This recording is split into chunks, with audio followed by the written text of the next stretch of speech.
Many parents look for quality education in the Boston Public Schools through advanced work classes. The classes in elementary schools are widely viewed as a stepping stone to a coveted place in one of Boston's exam schools. Thanks to new research for the Rappaport Institute at Harvard's Kennedy School, we have a better understanding of the advanced work effect, and this at a time when the program could be dramatically expanded. The research was done by our guest, who recently received her PhD in public policy from Harvard, along with doing research on education at MIT. We'd like to welcome Sarah Cohodes. Thank you very much for being with us, Sarah. Hi, thank you. What you tried to do in this research is answer one of these puzzling questions, is that we know advanced work does something for the people who are in those advanced classes, but we don't know about the other students. So what did you find out?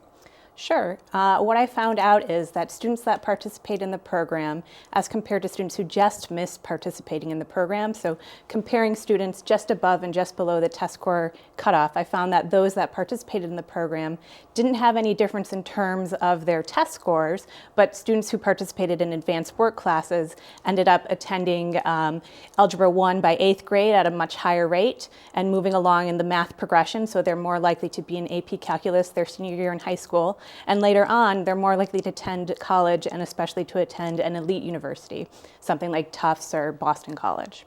So what's different about these advanced work classes? Sure. So I should say that my study focuses on advanced work classes as they were several years ago, so I can follow students over time. And at that point, the classes were separate classrooms for the high-achieving students with a dedicated teacher, typically not a first-year teacher, with an accelerated math curriculum with the goal of getting into Algebra 1 by 8th grade, and then with an ELA, English Language Arts curriculum that focused on reading full-length books and stories rather than anthologies, and then also a focus on writing. So part of the curriculum is key questions, and throughout all subjects, the teachers and students used written responses to the texts that they encounter in class. What I found intriguing in your research is what you seem to find is that we tend to overestimate the short-term effect, but maybe underestimate the long-term. Sure, and that's a theme that is throughout education research in general.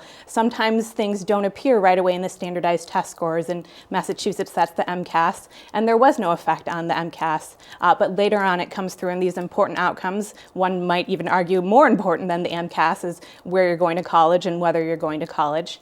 And so while the transmission mechanism doesn't show up in the standardized test scores, it does in these long-term things that we care about as well. Well, when you talk about the kind of math curriculum and the emphasis on writing and critical thinking, which I gather is what you meant there, it seems that they're getting a better education, and yet that's not being reflected very much on MCAS. What does that tell you? So a few things could be going on. It could be that the MCAS isn't testing what's going on in the courses, and so there's just a mismatch between the skills that the students are learning and what's being tested on the MCAS. It could be about something other than MCAS and academic learning. It could be about being labeled as a special student when you're in 4th grade. There's a boost in confidence, encouragement, and that's what transforms these students' trajectories. And it could be about something other than academic skills, something about perseverance and self-esteem and connections that isn't reflected in the test scores. Well, either way, it seems these classes are so desirable that anybody who gets their child accepted would want to send them to at least a class or another school where it's offered. But I guess what you found, there seems to be a racial gap in parents who decide to do that. So for all students, only about half the students that are offered acceptance to the advanced work class program end up participating. And that's because of two things that are going on. It could be that a family chooses not to participate. And one of the reasons they might be choosing not to participate is because it requires switching schools, which isn't appealing to anybody, especially at 4th grade when that's not a typical school switching age. But I did find in my research that some student groups are more likely to accept that offer if that offer is given. And I found in particular that Asian students, students that do not receive subsidized lunch, and higher scoring students are the ones who accept the offer if they get the offer to advanced work class. I also wonder about what the odds are that you can expand these classes substantially to be more inclusive, especially when you look at all of the students with learning disabilities, students who are learning English in the Boston schools. Could you go much farther in that direction? So The program itself, Advanced Work Class, is currently a cost-neutral program. It's a curriculum that's been passed down year to year. You don't need new special tools or technology to implement it. So from that perspective, it's definitely possible to expand the program. But from the perspective of whether you can expect the exact same results or similar results for all students that participate, I can't speak to that because I'm studying this focused group of students who are right near the entry score for getting into the program. So I'm not sure what would happen if it was expanded, though I should point out that AWC, Advanced Work Class, does offer some programs in Spanish language in order to be inclusive of English language learners.